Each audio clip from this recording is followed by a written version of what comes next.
अस्सलाम वालेकुम स्टूडेंट्स, आज आप लोगों ने ग्रामर का topic verb and kinds of verb को जो है वो पढ़ना है आज के लेक्चर में। सबसे पहले हम लोग वर्ब की जो है वो डेफिनेशन लेंगे, वर्ब क्या होता है उसको समझेंगे और उसके बाद उसके काइंड्स और उसके टाइप्स के बारे में बात होगी। किसी भी सेंटेंस में जो एक्शन हो रहा होता है, जो एक्शन होता है, जो काम होता है, जो वर्क होता है, उसको हम लोग वर्ब कहते हैं। The verb is concern with doing and being. जो वर्ब है उसका ताल्लुक किसी काम के करने या होने से है। Its function is to make statements. इसका काम जो है वो स्टेटमेंट बनाने के काम आता है। टू आस्क क्वेश्चन, काम क्वेश्चन पूछने के, एंड टू गिव ऑर्डर्स और ऑर्डर्स देने के।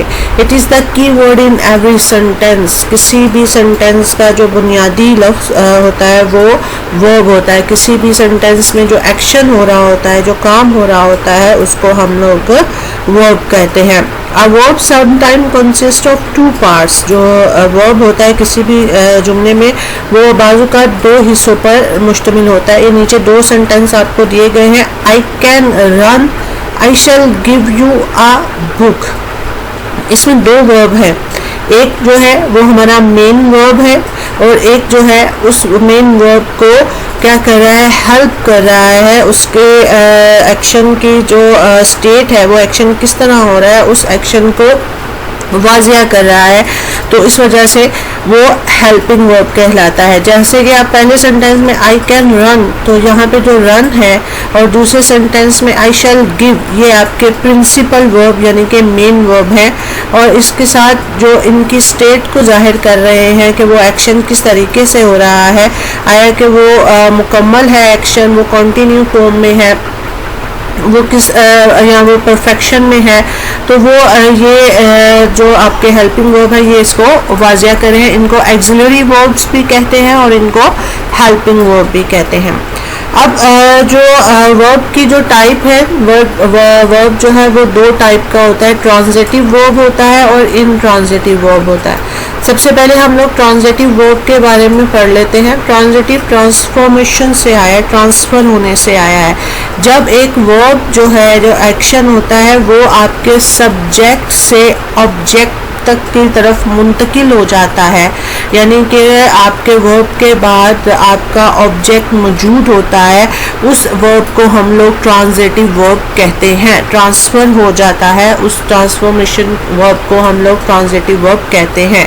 A transitive verb is one in which the action passes from the subject actor to something else which is called a object। यानी कि action जो है वो एक्टर से प्लेस ऑफ एक्शन की तरफ मुंतकिल हो जाए, तो उस वर्ब को हम लोग ट्रांजिटिव वर्ब कहते हैं। या सिंपल सादा अल्फाज में हम लोग इसको इस तरह भी बयान कर सकते हैं कि अगर वर्ब के बाद आपका ऑब्जेक्ट मौजूद हो तो इसका मतलब है कि एक्शन जो है वो ट्रांसफ़र हो गया है और ये आपका वर्ब जो है वो ट्रांजिटिव है। जैसे असलम शूट आ बर्ड, असलम ने एक परिंदे को शूट किया, यानी कि शूट किसको किया, आप बर्ड को, यानी कि उसका जो शूट करना था वो बर्ड की तरफ मुंतकिल हो गया, तो ये आपका ट्रांजिटिव वर्ब है। आ कैट चेज द माउस, तो बिल्ली ने किसका पीछा किया, माउस का, यानी कि उसका पीछे करने का जो एक्शन था वो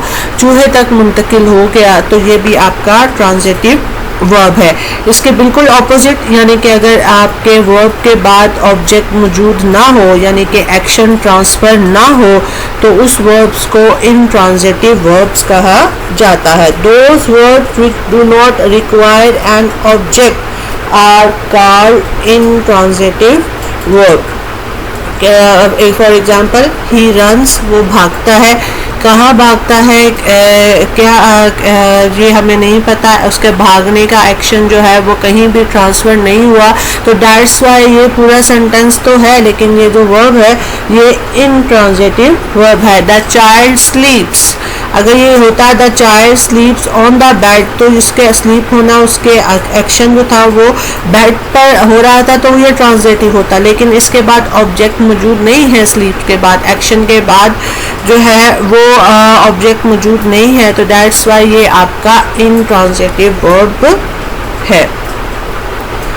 नेक्स्ट हमारे आ जाते हैं द इन्फिनेटिव। जब आपका वर्ब है वो चार तरह से फंक्शन करता है, चार तरह से आपका वर्ब जो है वो एक्शन के अलावा चार तरह से और जो है वो प्ले करता है, जिसमें आपका द इन्फिनेटिव आ जाता है जब टू के बाद first form of verb use हो।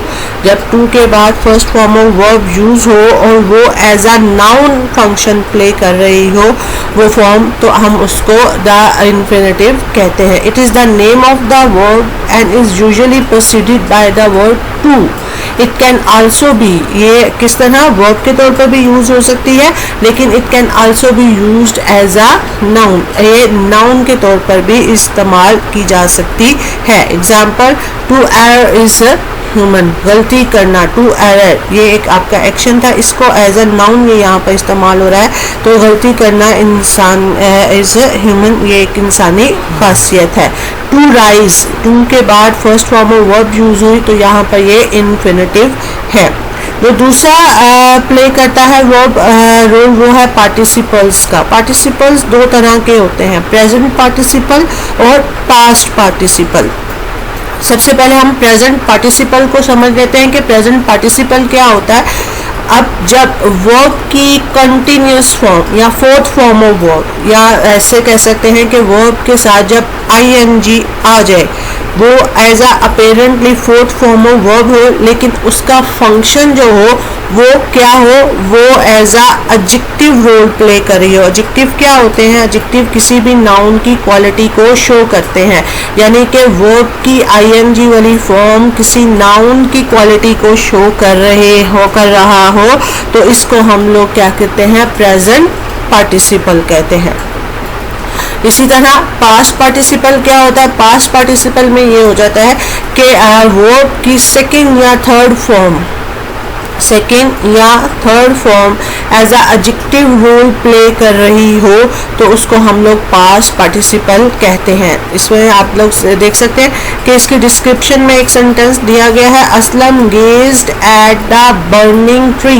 बर्न, आपको पता है जो बर्न है ये एक वर्ब है और इसकी फोर्थ फॉर्म ऑफ वर्ब यानी कि आईएनजी वाली फॉर्म जो है वो बर्निंग है, लेकिन यहाँ पर ये बर्निंग जो है वो as a verb role play नहीं कर रही है, बल्कि ये ट्री की खासियत, जलता हुआ दरख्त, यानी कि ट्री की खासियत बता रहा है। ट्री क्या है? नाउन है।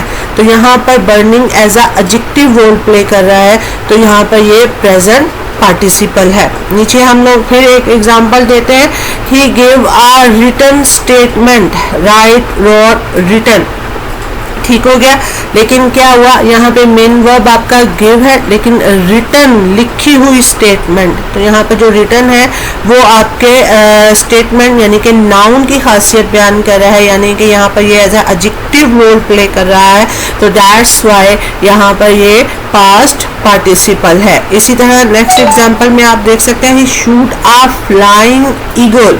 आपको पता है फ्लाई, फ्लू, फ्लॉन, ये आपके फ्लाई जो है वो टिपिकली एक वर्ब है, लेकिन यहाँ पर वर्ब की जो फ्लाई की फोर्थ फॉर्म ऑफ वर्ब है वो एज अ प्रिंसिपल वर्ब के तौर पर एक्शन नहीं करे, बल्कि वो ईगल की खासियत बता रहे हैं कि ईगल जो है वो उड़ता हुआ ईगल है, तो यहाँ पर फ्लाइंग जो है वो as a adjective role play कर रही है, that's why it's a present participle.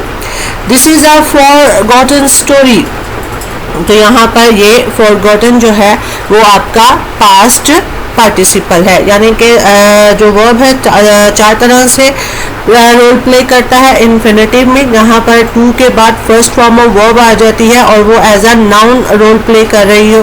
Participles में हमारे पास दो पार्टिसिपल्स आ जाते हैं, प्रेजेंट पार्टिसिपल यानी कि फोर्थ फॉर्म ऑफ वर्ब, यानी कि वर्ब की आईएनजी वाली form as a adjective role play कर रही हो। पास्ट पार्टिसिपल यानी कि वर्ब की सेकेंड एंड थर्ड फॉर्म जो है as a adjective role play कर रही हो, तो उसको पास्ट पार्टिसिपल करते हैं। एट द एंड हमारे पास जो वर्ब का एक्शन आता है वो आता है जेरेंड। जेरेंड क्या होता है?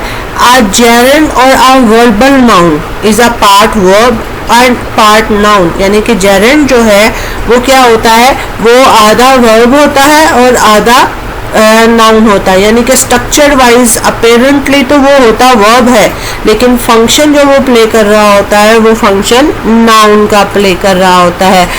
जैसे हम लोग कहते हैं सिंगिंग, सिंगिंग, सिंग जो है वो आपका वर्ब है, लेकिन यहाँ पर सिंगिंग जो है फोर्थ फॉर्म ऑफ वर्ब जो है वो एज अ नाउन यूज हो, यानी कि वर्ब की आईएनजी वाली फॉर्म जब as a noun role play कर रही हो तो उसको हम लोग जेरेंड कहते हैं। यहाँ पर singing should be taught to every boy, यानी कि यहाँ पर जो सिंगिंग है वो एज अ नाउन किसी उस एक्टिविटी का एक नाम बन गया है और उस नाम को हम लोग यहाँ पर जेरेंड कहेंगे। I dislike your making bad friends, यहाँ पर जो मेक है आपको पता है कि ये वर्ब है, लेकिन यहाँ पर मेकिंग जो है वो as a noun role play कर रहा है, that's why it's a gerund. अब प्रेजेंट पार्टिसिपल और जेरेंड जो है इनका स्ट्रक्चर मिलता है, लेकिन इनका फंक्शन बिल्कुल अलग है। प्रेजेंट पार्टिसिपल में वर्ब की आईएनजी वाली form as a adjective role play कर रही होती है, जबकि जेरेंड में वर्ब की आईएनजी वाली form as a noun role play कर रही होती है। ये कुछ डिस्क्रिप्शन थी आपके वर्ब की। इससे रिलेटेड कुछ एक्सरसाइज है वो मैं आपके असाइनमेंट फोल्डर में आपको जो है वो प्रोवाइड कर दूंगी। आपने वो जो असाइनमेंट्स है वो सॉल्व करनी है, वो इसी जो डेफिनेशंस हैं उनसे रिलेटेड है। उसमें आपको जेरेंड, प्रेजेंट पार्टिसिपल कुछ सेंटेंसेस दूंगी मैं, जिसमें आपने वहाँ से gerund, present participle, past participle जो है वो अलग करने हैं, इन्फिनेटिव्स को अलग करना है, और उसके अलावा मैं आपको कुछ ऐसे सेंटेंसेस दूंगी जो आपको बताने होंगे कि वो ट्रांजिटिव सेंटेंसेस हैं या इनट्रांजिटिव सेंटेंसेस हैं।